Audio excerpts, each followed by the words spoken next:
ہر سال ربیع الاول شریف تشریف لاتا ہے. ہم اس واقعے کو اس طرح نہیں لیتے جس طرح کہ یہ شان والا اور عظمت والا واقعہ ہے.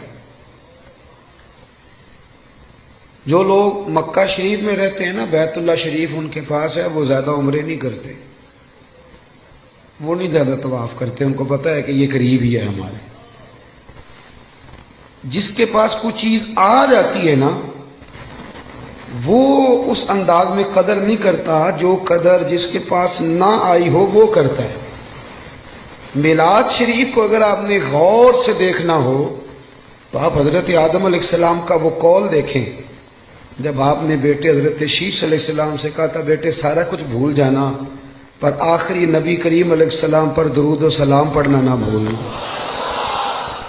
آپ نے اگر میلاد کی میری بات پہ توجہ کریں، میری طرف غور کریں، اگر بات کی قدر و منزلت دیکھنی ہے میلاد کی تو آپ حضرت ابراہیم کی وہ دعا دیکھیں. ایک آدمی جب مزدوری کر لیتا ہے تو پھر وہ کہتا ہے کہ مجھے ملنی بھی چاہیے، اور اسلام کا قانون ہے کہ مزدور کا پسینہ خشک ہونے سے پہلے اسے اس کی مزدوری دے دی جائے گی. لیکن حضرت ابراہیم نے اپنے صاحبزادے سمیت بیت اللہ شریف تعمیر کیا اور مزدوری کیا مانگی؟ ربنا وابعث فیہم رسولا، یا اللہ مجھے وہ شان والا رسول عطا کر دے.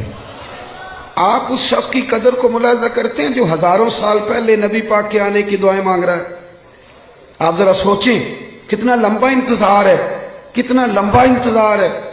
اور کبھی اس طب اول کو دیکھیں جو محبوب کی ولادت سے کئی ہزار سال پہلے مدینے سے گزرا تھا، تو اسے کسی نے بتایا تھا کہ یہاں آخری محبوب آئیں گے، تو وہ عریضہ لکھ کے دے گیا تھا عریضہ کہ یہ رکھ لینا، اور اگر تمہاری زندگی میں نہ آئے تو پھر اپنی اگلی نسل کو دے دینا، وہ نہ آئے تو اگلی نسل میں دے دینا. وہ چلتے چلتے حضرت ابو ایوب انصاری تک پہنچا تھا. آپ اس آدمی کا انتظار تو ذرا دیکھیں، اس کا انتظار تو دیکھیں، اس نے میلاد کا کتنا عرصہ انتظار کیا ہوگا، اس کی آنکھوں میں کتنی روشنی ہوگی، کتنی کو تڑپ ہوگی، وہ کتنا ذوق رکھتا ہوگا. محبوب جب جناب ابو ایوب انصاری کے گھر آئے تو حضور نے مسکرا کے فرمایا ساری باتیں کر لی ہیں، وہ روکا تو مجھے دے دے، وہ روکا تو میرے حوالے کر دو، میرے نام لکھا گیا ہے. نبی کریم صلی اللہ علیہ وسلم نے ہر اس شخص کو، حضرت سلمان فارسی کہتے ہیں میں نے صدیوں کا سفر طے کیا، صدیوں کا. میرا آپ کا مسئلہ یہ ہے کہ ابا جی دادا جی گھر میں مسلمان تھے، میلاد گھر میں ملا ہے، اس لیے سارا دن بحث ہوتی ہے کہ کرنا چاہیے کہ نہیں کرنا چاہیے، منانا چاہیے کہ نہیں منانا چاہیے. میں تو اب اس پر دلائل نہیں دیتا، میں کہتا ہوں صدیاں گزر گئیں، بزرگ دلائل دیتے رہے، کتابیں لکھی گئی. اب ہم سے یہ نہ پوچھو کہ میلاد کرنا چاہیے کہ نہیں کرنا چاہیے، اب تو ہم سے یہ پوچھو کہ میلاد کی جھنڈیاں وضو کر کے لگانی چاہیے کہ بغیر وضو کے بھی لگ جاتی. اب ساری زندگی یہی اٹکے رہنا ہے کہ کرنا چاہیے کہ نہیں کرنا چاہیے. اب تو ہم سے پوچھو کہ میلاد کا لنگر وضو کر کے پکانا ہے کہ بغیر وضو کے بھی پک جاتا ہے. اب تو آگے بڑھنے کی کوئی بات کرو صاحب کہ یہی ساری زندگی ہم لوگوں نے اٹکے رہنا. بھائی میلاد شریف ایک ذوق ہے، بہت بڑا واقعہ ہے، بہت بڑا. نبی کریم صلی اللہ علیہ وسلم کی تشریف آج بھی غریب بڑے مجبور ہیں، بڑے پریشان ہیں. اللہ نہ کرے ہم پر کوئی ایسا وقت آئے کہ جب ہم بے بس ہو جائیں. لیکن جب آدمی اپنے آپ کو بے بس پاتا ہے تو بڑی تکلیف میں ہوتا ہے. میں دعا کر رہا ہوں اللہ نہ کرے کوئی ایسا وقت آئے. لیکن یارو وہ بیٹی کتنی بے بس تھی، جو زندہ ہوتی تھی اسے اس کا باپ قتل بھی نہیں کرتا تھا، یعنی مارتا بھی نہیں تھا، بلکہ ویسے ہی گڑھا کھود کے تو زندہ کوئی. یہ کبھی آپ دیکھیں تو پرانے بادشاہ سزا دیتے تھے، زندہ لوگوں کو چنوا دیتے تھے، یہ بہت بڑی سزا ہوتی تھی. اب پتہ نہیں کب اس کا دم گھٹتا ہوگا، کب وہ بیچاری مرتی ہوگی. زندہ بچی کو زمین میں رکھ کے اس کے اوپر مٹی ڈال دی جاتی تھی، وہ کتنی کو چیخیں مارتی ہوگی. آپ سمجھے اس بات کو کہ وہ لوگ کتنے سخت تھے کہ جو اس قدر زیادہ. آج بھی بڑا گناہ گار شخص بھی ہونا تو بیٹی کا نام لیں تو اس کی آنکھوں میں آنسو آ جاتے ہیں. وہ بہت بڑا بھی انسان سخت دل ہو تو بیٹی کبھی رو پڑے تو وہ بھی رو پڑتا ہے. تو اسے پوچھو تو صحیح بیٹی سے کہ بیٹی معاملہ کیا ہے، تجھے تو زندہ دفن کیا جاتا تھا تو اب اتنا پیار کیوں ہے؟ تو وہ کہتی ہے پیار اس لیے ہے کہ مدینے والے کا میلاد ہو گیا ہے. اب حضور تشریف لے آئے. بھائی آپ اس بات کو سمجھیں. آج بھی جو کسی کا ملازم ہے وہ بڑا پریشان ہے. جو 2 لاکھ روپے ایڈوانس دے کے کسی کو رکھ لیتے ہیں وہ بڑا تنگ کرتے ہیں اور سارے خاندان سے مزدوری کراتے ہیں. آج بھی جس کو 1.5 لاکھ ایڈوانس دے کے ملازم رکھا جاتا ہے اسے تکلیف دی جاتی ہے. کبھی تو ایڈوانس والا اتنا پریشان ہے, کبھی اسے پوچھ کے دیکھو تو جسے خرید لیا جاتا تھا اس کی مرضی کوئی نہیں, کھا نہیں سکتا, پی نہیں سکتا, جا نہیں سکتا, بلکہ یہاں تک حالت تھی کہ وہ اس کی ڈیوٹی ہے اونٹ سنبھالنے کی, تو وہ اپنی مرضی سے اگر اونٹ دھوپ سے کھول کے چھاؤں میں باندھ دیتا تو درے پڑتے تھے. تو اتنا سیانا ہو گیا ہے کہ اب تو پوچھے گا بھی نہیں اور مرضی کے ساتھ تو نے چھاؤں میں باندھ دیا. اور اگر وہ نہیں باندھتا تھا تو پھر بھی مالک مارتا تھا کہ تجھے نہیں پتا اسے باندھنا ہے. بس وہ غلام جو ہے تو اسے مار پڑتی تھی. حضرت ابو ذر غفاری رضی اللہ تعالیٰ عنہ فرماتے میری لوگ مثالیں دیتے تھے, میں اپنے غلاموں کے حق میں بڑا سخت تھا. ناراض نہ ہونا, آج بھی لوگ بڑے سخت ہیں. پڑے وہ جو ہمارے گھر میں برتن دھوتی ہے نا اس کو لوگ کام والی مائی کہتے ہیں. پڑھا لکھا آدمی کہتے ہیں کام والی بی بی آئی ہے کہ نہیں, صفائی والی بی بی آئی ہے کہ نہیں. باتیں ایک ہی ہیں, لیکن اگر اسے پھپھی کہہ لیا جائے تو اس کی عزت بڑھ جائے گی, اگر اسے خالہ کہہ لیا جائے تو اس کی عزت. بات ایک ہی ہے. اگر بچوں کو تھوڑا سکھایا جائے اور وہ اس کو آنٹی کہہ کے پکار لیں تو اس میں کوئی فرق. لیکن ہمارا مزاج ہے نا تھوڑی چدراہٹ بیان کرنا. میرے گھر میں 6 ملازم ہیں. اللہ اکبر, یہ لفظ کہتے ہوئے دل نہیں ڈرتا, خوف نہیں آتا. یہ بڑے دلیری سے لوگ جملے بولتے ہیں. حضرت ابو ایوب انصاری رضی اللہ, حضرت ابو ذر غفاری فرماتے میں غلاموں کے حق میں بڑا سخت تھا. لوگ میری مثالیں دیتے تھے, کہتے تھے پھر تیرا اپنے غلام سے کہتے تھے پھر تیرا وہی حال کریں جو ابو ذر غفاری کرتے ہیں اپنے غلام کا. بڑا مارتا تھا. کہتے میں کلمہ پڑھنے کے لیے حاضر ہوا نبی کریم کی بارگاہ میں. حضور نے بڑی نصیحتیں فرمائیں. جب میں حضرت زید بن ارقم کے گھر سے باہر نکلنے لگا نا, دار ارقم میں تھے حضور, تو محبوب نے آواز دی, فرمایا ایک بات رہ گئی. یا رسول اللہ حکم کریں. تو فرمایا اپنے غلاموں کے ساتھ اچھا سلوک کرنا. آپ فرماتے ہیں گویا میری نبض پہ یاد رکھ دیا نبی پاک, میری نبض پہ. میں نے فوراً عرض کی حضور کس طرح کا سلوک کروں. نبی پاک علیہ السلام نے سلوک بھی بتایا. فرمایا جس طرح کا خود کھانا اسی طرح کا انہیں کھلانا. یہ میلاد کی تعلیمات ہیں, ان کو ذرا سمجھ کے جائیے گا.